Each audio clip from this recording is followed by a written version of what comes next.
Эфирде 23 сентябрга алынган жаңылыктардын топтому. Студияда Дастан Исмаилов, саламатсыздарбы?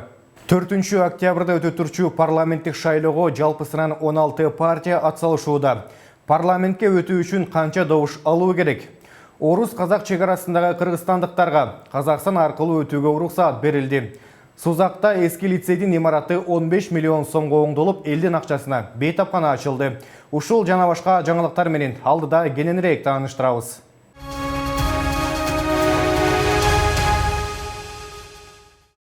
Үстүбүздөгү жылдын 4 октябрында өтө турчу парламенттик шайлоого жалпысынан 16 партия атсалышууда.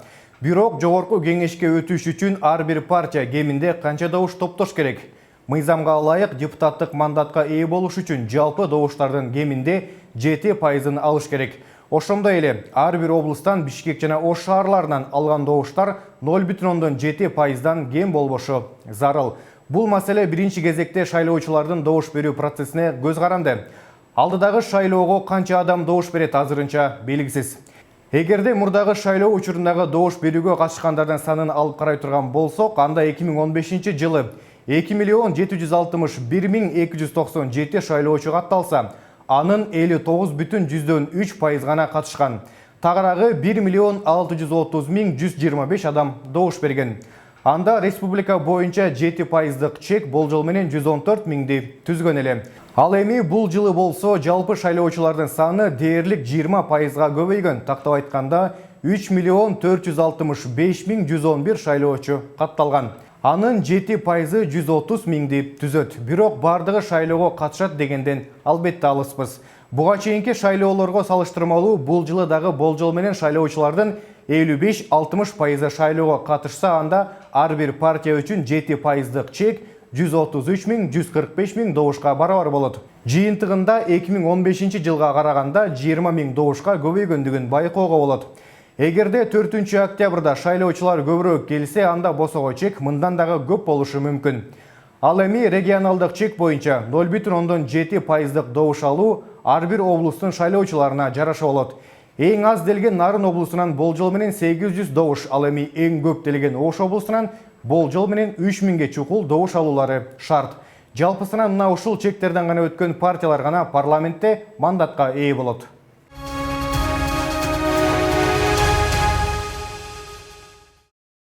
Республика Атамекен, Бир бол жана реформа саясий партиялары тилектештик меморандумуна кол коюшат. Бул тууралуу аталган партиялардын штабынан кабарлашты.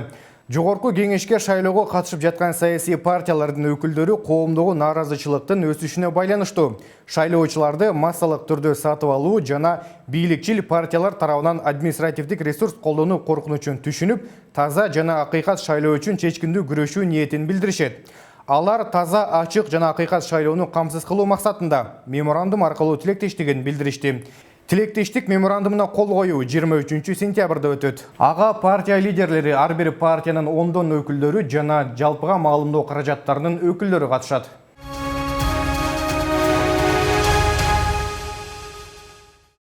Республикалык штабтын маалыматына ылайык, өлкөдө коронавирус менен катталгандардын жалпы саны 45,630га жетти. Кыргызстанда акыркы бир сутка ичинде COVID-19 илдетинин 88 жаңы учуру катталды.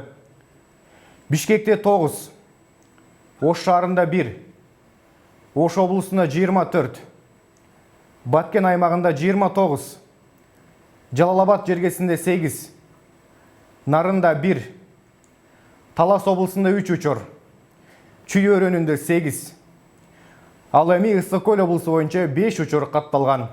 Акыркы сутканын ичинде Кыргызстандын аймагында дагы 108 бейтап сакайып чыкты. Өлкө боюнча айыккандардын жалпы саны 41,904 түздү.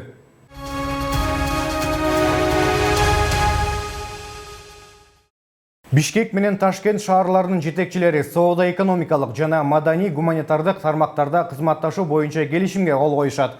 Бул тууралуу Бишкек мэри Азиз Суракматов менен Өзбекстандын Кыргызстандагы элчиси Хуршид Мирзахитовдун жолугушуусунда белгилүү болгондугун муниципалитеттен билдиришти. Эске салсак, коңшу өлкөнүн шаарлары менен Бишкектин ортосунда буга чейин дагы ар багыттагы кызматташуулар тууралуу келишимдерге кол коюлган. Мисалы 1993 жылы Бишкек менен Бухаранын жетекчилери экономикалык жана маданий кызматташуулар боюнча келишимге кол коюшкан. 1996 жана 2017 жылдары Бишкек мэриясы менен Ташкент акимчилиги экономикалык жана илимий техникалык жаатта бири-бирине колдоо көрсөтүү боюнча макулдашууга жетишкен эле. Учурда эки өлкөнүн борбор калаалары инвестициялык долбоорлорду бирге ишке ашырууга дагы кызыктар болуп жатат.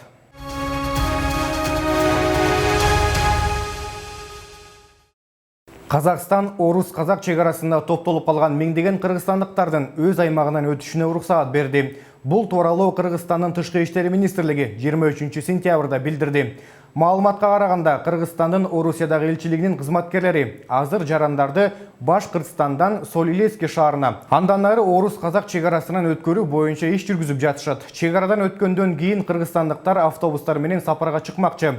Министрликтин билдирүүсүндө эл көп болгондуктан алар 24-25 сентябрда эки этап менен ташылат. Мекеме Казакстандын чегарасы дагы деле жабык экендигин, топтолгон кыргызстандыктардын өтүшүнө сүйлөшүү аркылуу бир гана жолу уруксаат берилгендигин эскертип өтүштү.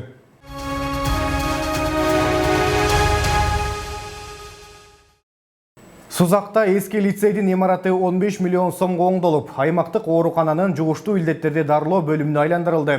Райондун акими Эрмекбай Омошевдин айтымында, ага элден жана ишкерлерден акчалай 1 миллион 700 сом чогултулду. Калган суммага лайыктуу курулуш материалдары берилди. Номер 36 лицейдин 5 кабаттуу жатаканасын жугуштуу ооруларды дарылоо бөлүмүнө айлантуу боюнча демилге Кыргызстанда коронавирус илдети күчөгөн жай айларында көтөрүлгөн эле. Бөлүмгө 250 керебет коюлду. Ал дагы толукталмакчы. Жергиликтүү бийлик жакын арада медициналык жабдуу жайгаштырылаарын билдирди.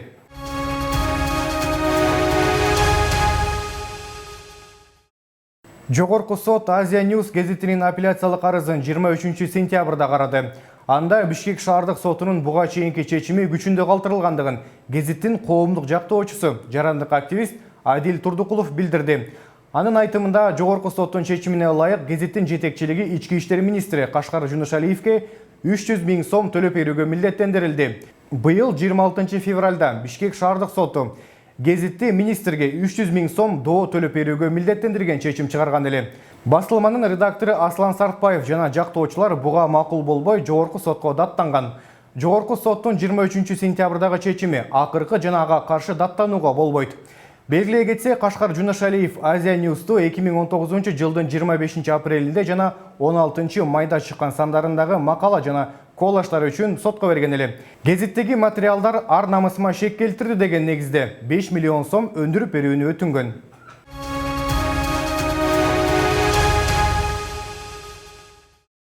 Эки миң жыйырманчы жылдын 4 октябрынан тарта Сауд Араб падышачылыгынын жашоочулары үчүн умра кылууга уруксаат берилет.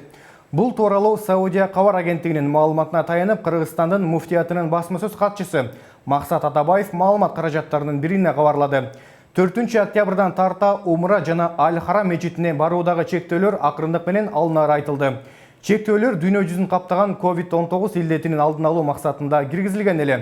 Умра кылуу жана ыйык Аль-Харам мечитинде намаз окуу үчүн Ажылык жана Умра министрлиги иштеп чыккан мобилдик тиркеми аркылуу каттоодон өтүү талап кылынат. Тиркеми умрачылардын жана зыяратчылардын профилактикалык, санитардык талаптарды сактоосун, ошондой эле бет кап кийүүсүн, аралыкты сактоо жана бири-бирине жакында болуусун көзөмөлдөө максатында даярдалган. Каттоодон кийин ага уруксаат берилгендиги жөнүндө маалымдама келет. Андан соң жаран автобекетке барып, ал жерден дене табын өлчөтүп, бардык санитардык талаптарды сактагандан кийин гана автобус менен Аль-Харам мечитине кире турган жерге жеткирилет. Сауд Араб падышачылыгынын Ажылык министрлиги чектөөлөрдү 4 этапта алып салууну пландаштырууда.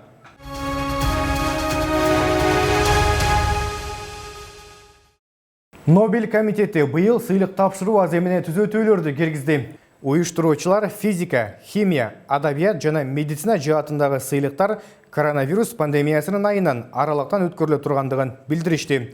Сыйлык тапшыруу 10 декабрга белгиленген. Швециянын борбору Стокгольмдо сыйлыктарды тапшыруу аземин аралыктан өткөрүү үчүн чектелген сандагы адамдарды алып келүүчү телестудия түзүлмөкчү. Жеңүүчүлөр менен онлайн режимде байланышууга болот. Нобель тынчтык сыйлыгын тапшыруу ушул эле жол менен болмокчу. Бирок сыйлык тапшыруу аземи Осло шаардык мэриасынын имаратында эмес, Осло университетинин аудиторияларынын биринде чектелген сандагы адамдардын катышуусунда өткөрүлмөкчү. Нобель комитети ошондой эле Стокгольм шаарынын мэриясында жеңүүчүлөрдүн урматына арналган салттуу майрамдан баш тартуу чечиминин кабыл алгандыгын ырастады. Бирок кечинин ордуна пианист Игорь Левиттин концертин беребиз деп убадалашкан. Мындан тышкары 5 октябрдан 12 октябрга чейин созула турган Нобель жумалыгында жеңүүчүлөрдү жарыялоонун тартиби дагы өзгөртүлмөкчү. Тактап айтканда, маалымат жыйындарына катышкан журналисттердин саны кыскартылмакчы. Нобель сыйлыгынын лауреаттарынын ысымдары октябрь айында белгилүү болот.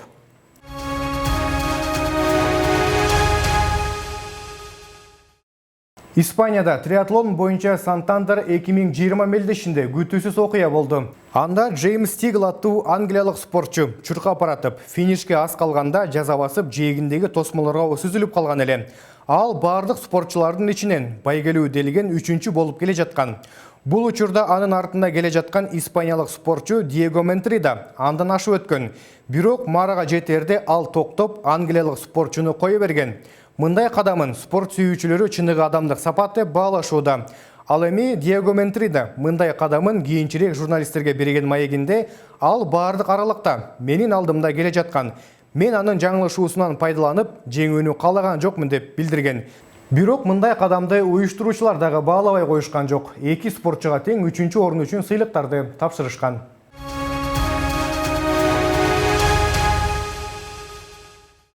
Алдыда 24 сентябрга карата аба ырайы тууралуу маалымат.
Дүйнө жүзүндөгү жана Кыргызстандагы акыркы жаңылыктар менен 20-20 KG сайтынан жана ошондой эле биздин социалдык тармактардагы баракчалардан тааныша аласыздар.